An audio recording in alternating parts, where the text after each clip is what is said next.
Hello friends, स्वागत है आपका हमारे यूट्यूब चैनल में।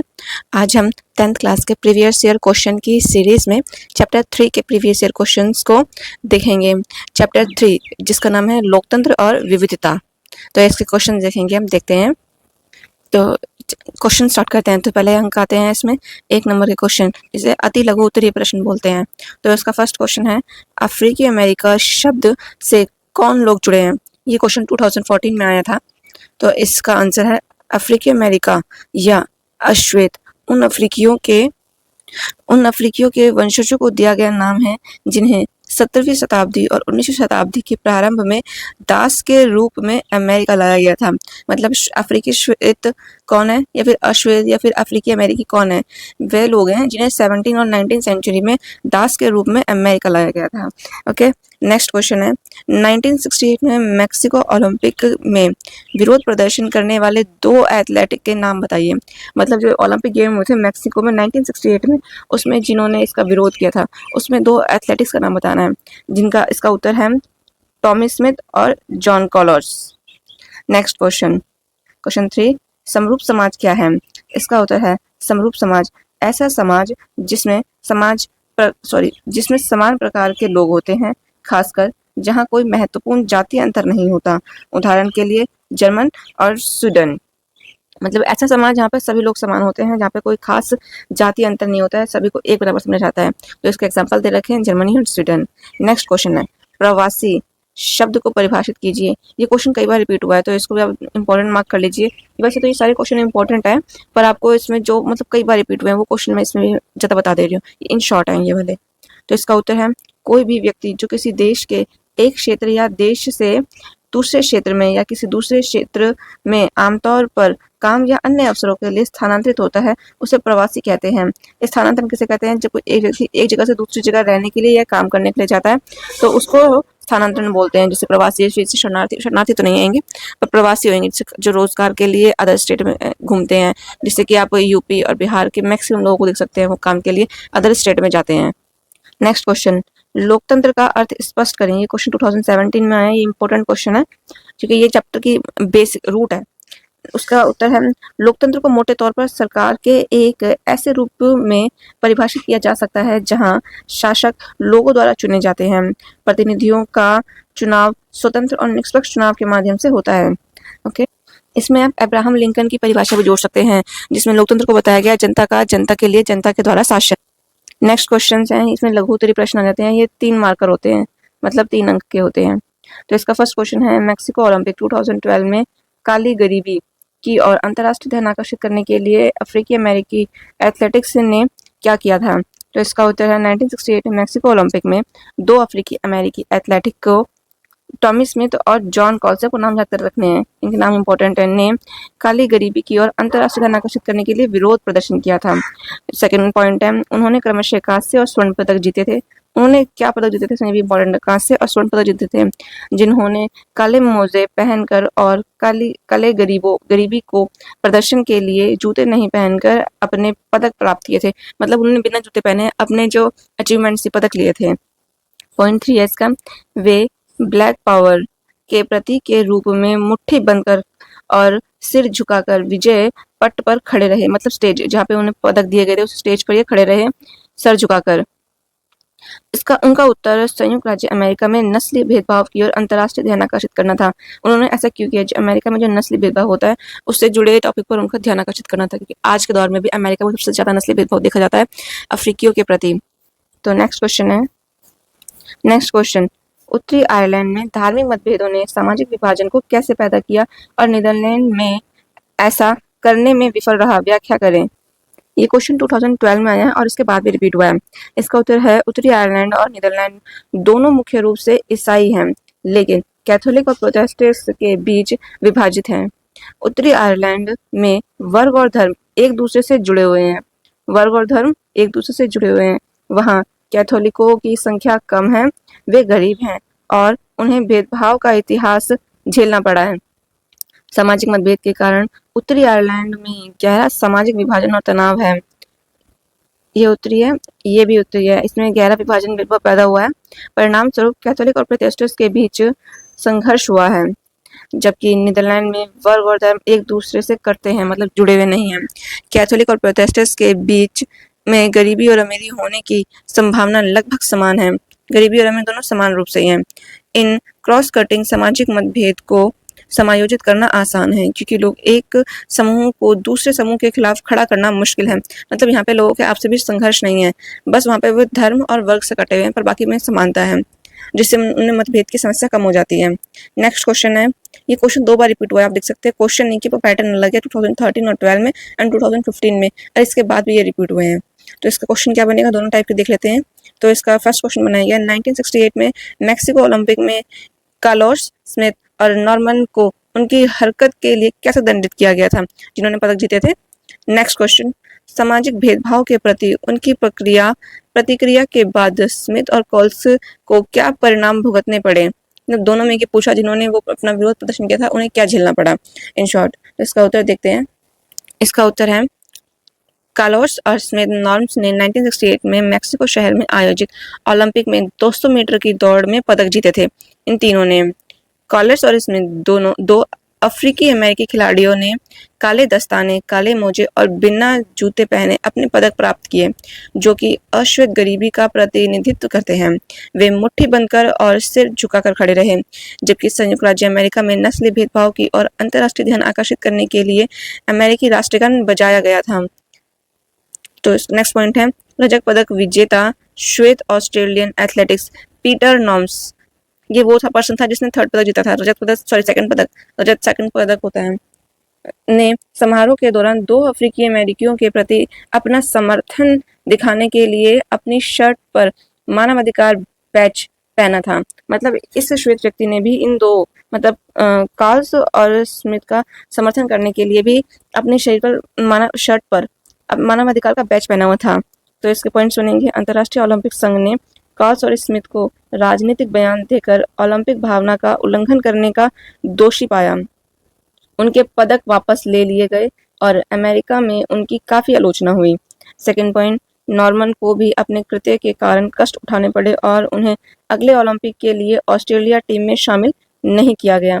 मतलब जो नॉर्म्स थे, जिन्होंने उनका सपोर्ट किया था, उन्हें भी शामिल नहीं किया गया, उन्हें बाहर निकाल दिया गया नेक्स्ट ओलंपिक गेम से। तो इस प्रकार इनका विरोध प्रदर्शन हुआ था या फिर उन्हें यह परिणाम भुगतने पड़े थे। तो नेक्स्ट क्वेश्चन देखते हैं। नेक्स्ट क्वेश्चन है, सामाजिक विभाजन की राजनीति के परिणाम को निर्धारित करने वाले 3 कारकों की व्याख्या कीजिए। ये क्वेश्चन 2012 में आया था, इंपॉर्टेंट है और ये कई बार रिपीट हुआ है, नेक्स्ट ईयर भी रिपीट किया गया था, पर इसका पैटर्न अलग था क्वेश्चन का। तो इसका उत्तर है, सामाजिक विभाजन की राजनीति के परिणाम को निर्धारित करने वाले 3 कारक हैं। तो इसका फर्स्ट पॉइंट है, लोग अपनी पहचान को कैसे देखते हैं। अगर लोग अपनी पहचान को अन्य रूप में देखते हैं तो उन्हें समायोजित करना मुश्किल हो जाता है। अगर पहचान राष्ट्रीय पहचान के पूरक होती है तो यह आसान होती है। इससे एक साथ रहने में मदद मिलती है। हमारे देश में ज़्यादातर लोग अपनी पहचान को इसी तरह देखते हैं। वे भारतीय होने के साथ साथ एक राज्य, एक भाषा समूह या सामाजिक या धार्मिक समूह से संबंधित होने के बारे में भी सोचते और महसूस करते हैं। मतलब जिसकी राष्ट्रीयता एक है, वो किसी और जगह पर अपने को प्रकट कर सकता है। वह ये नहीं कहेगा कि मैं इस स्टेट से हूँ या उस स्टेट से हूँ, उसकी सिटीजनशिप एक है और वो है इंडियन, ये भारत के अंदर है। इसका नेक्स्ट पॉइंट है, राजनीतिक नेता किसी समुदाय की मांग कैसे उठाते हैं। संवैधानिक ढांचे के भीतर की मांगों को पूरा करना आसान होता है और दूसरे समुदायों की कीमत पर नहीं। मतलब जो राजनीतिक नेता होते हैं उनका ये बहुत महत्वपूर्ण होता है, कहीं वो है एक वर्ग की आवाज़ को दबाकर दूसरे वर्ग की आवाज़ तो नहीं उठा रहे हैं, इसलिए उनकी बातों पर, उनकी कृत्यों पर पूरा ध्यान देते हैं और संविधान ढांचा ऐसी महत्वपूर्ण भूमिका निभाता है। नेक्स्ट पॉइंट, यदि शासक सत्ता साझा करने और अल्पसंख्यक समुदायों के उचित मांगों को पूरा करने के लिए तैयार हैं तो पूरे देश के लिए सामाजिक विभाजन कम खतरनाक हो जाता है। लेकिन अगर राष्ट्रीय एकता के नाम पर मांग को दबा दिया जाता है तो अंतिम परिणाम बिल्कुल विपरीत होता है। जबरन एकीकरण एक ऐसे प्रक्रिया घटक के बीज बोता है। मतलब यही है कि अगर राष्ट्रीयता के मामले में सभी को समान माना जाता है, अल्पसंख्यक समुदाय की मांगों पर पूरा ध्यान देना चाहिए, कहीं अल्पसंख्यक और बहुसंख्यक में मतभेद की स्थिति न उत्पन्न हो जाए जो आगे जाके विरोध का रूप धारण कर लेती है। नेक्स्ट क्वेश्चन है, सामाजिक विविधता के दावे को खतरे के स्तर के रूप में नहीं देखा जाना चाहिए। इस कथन के 3 तर्कों के साथ स्पष्ट करिए। ये क्वेश्चन 2013 में आया है और इसके बाद भी कई बार रिपीट हुआ है। इसका पैटर्न होता है, तो इसके उत्तर है, इसका एक पैटर्न देख लेते हैं आंसर के रूप में। इसका फर्स्ट पॉइंट है, लोकतंत्र में सामाजिक विभाजन की राजनीतिक अभिव्यक्ति बहुत सामान्य है और स्वस्थ भी हो सकती है। इससे विभिन्न वंचित और हाशिए पर पड़े सामाजिक समुदायों को अपनी शिकायत व्यक्त करने और सरकार से इन पर ध्यान देने का मौका मिलता है। राजनीतिक अभिव्यक्ति, इस पॉइंट का ये मेन पॉइंट है। नेक्स्ट पॉइंट, राजनीति में विभिन्न प्रकार के सामाजिक विभाजनों की अभिव्यक्ति अक्सर एक दूसरे को रद्द कर देती है और इस प्रकार उनकी तीव्रता कम हो जाती है। इससे लोकतंत्र मजबूत होता है। अभिव्यक्ति मतलब अपनी बात को रखना। संविधान के आर्टिकल 19 से रिलेटेड है ये, जो अब आगे जाके पढ़ेंगे। नेक्स्ट पॉइंट, लेकिन विविधता के प्रति सकारात्मक दृष्टिकोण और उसे समायोजित करने की इच्छा आसानी से नहीं आती है। विविधता मतलब डाइवर्सिटी, मतलब एक ही समाज में अलग अलग तरह के लोगों का होना, हिंदू, मुस्लिम, क्रिश्चियन एक्सेट्रा। वंचित महसूस करने वाले लोगों को अन्य के खिलाफ लड़ना पड़ता है। ऐसी लड़ाई अक्सर लोकतांत्रिक रास्ते पर चलती है, जिसमें शांतिपूर्ण और संवैधानिक तरीके से अपनी मांग उठाई जाती है। जो वंचित महसूस करते हैं वो अपना विरोध प्रदर्शन करते हैं, पर संवैधानिक तरीके से। नेक्स्ट क्वेश्चन, इसका क्वेश्चन है, राजनीति में सामाजिक विभाजन के परिणाम को निर्धारित करने वाले 3 प्रमुख कारक क्या हैं? व्याख्या कीजिए। क्वेश्चन 2014 और 2013 में रिपीट हुआ है, मतलब क्वेश्चन यही था, यही क्वेश्चन 2 बार रिपीट हुआ है, मतलब कंटिन्यू। तो इस पे फोकस करना चाहिए। क्वेश्चन 2 बार लगातार आया है। तो इसका आंसर इस प्रकार है कुछ। फर्स्ट, राजनीति में सामाजिक विभाजन के परिणाम को निर्धारित करने वाले 3 कारक हैं। फर्स्ट पॉइंट, लोग अपनी पहचान को कैसे देखते हैं? पहचान, अक्सर लोग अपनी पहचान को अन्य रूप में देखते हैं तो उन्हें समायोजित करना मुश्किल हो जाता है। अगर पहचान राष्ट्रीय पहचान एक साथ पूरक होती है तो यह आसान होती है। इससे एक साथ रहने में मदद मिलती है। हमारे देश में ज़्यादातर लोग अपनी पहचान को इसी तरह देखते हैं, मतलब पहचान को राष्ट्रीय रूप में देखते हैं। भारत में अगर पहचान अलग अलग होगी तो इस मतभेद की स्थिति सामान्य है। अगर पहचान एक ही है, मतलब राष्ट्रीय पहचान, तो इस मतभेद की स्थिति बहुत कम हो जाती है। राजनीतिक नेता किसी समुदाय की मांग कैसे उठाते हैं? राजनीतिक नेता, संवैधानिक ढांचे के भीतर की मांगों को पूरा करना आसान होता है और दूसरे समुदायों की कीमत पर नहीं। अगर राजनीतिक नेता भेदभाव शुरू कर देते हैं, मतलब एक वर्ग की मांग को ज़्यादा उठाते हैं और एक वर्ग की मांग को उठाते नहीं है या उसे अनदेखा कर देते हैं, तो उससे जो अनदेखा वर्ग है उसके अंदर विरोध की स्थिति आ जाती है, वह अस्थिर हो जाते हैं और अपनी मांग बनवाने के लिए विरोध प्रदर्शन करने लगते हैं। नेक्स्ट पॉइंट है, सरकार विभिन्न समूहों की मांगों पर कैसे प्रतिक्रिया करती है? यदि शासक सत्ता साझा करने और अल्पसंख्यक समुदायों को उचित मांगों को पूरा करने के लिए तैयार है तो देश के लिए सामाजिक विभाजन कम खतरनाक हो जाता है। अल्पसंख्यक समुदाय की मांगों को मान लेता है, तैयार हो जाता है, तो सामाजिक विभाजन कम हो जाता है। लेकिन अगर राष्ट्रीय एकता के नाम पर मांग को दबा दिया जाता है तो अंतिम परिणाम बिल्कुल विपरीत होता है, मतलब उसे विरोध स्थिति होनी तय है, निश्चित है। नेक्स्ट क्वेश्चन पे चलने से पहले आपको बता दूं, अगर आप हमारे चैनल पे नए हैं तो हमारे चैनल को लाइक सब्सक्राइब करें और इसे शेयर करें। हम इसी प्रकार आपके लिए टेस्ट सीरीज के और इनके प्रीवियस ईयर क्वेश्चन लाते रहें।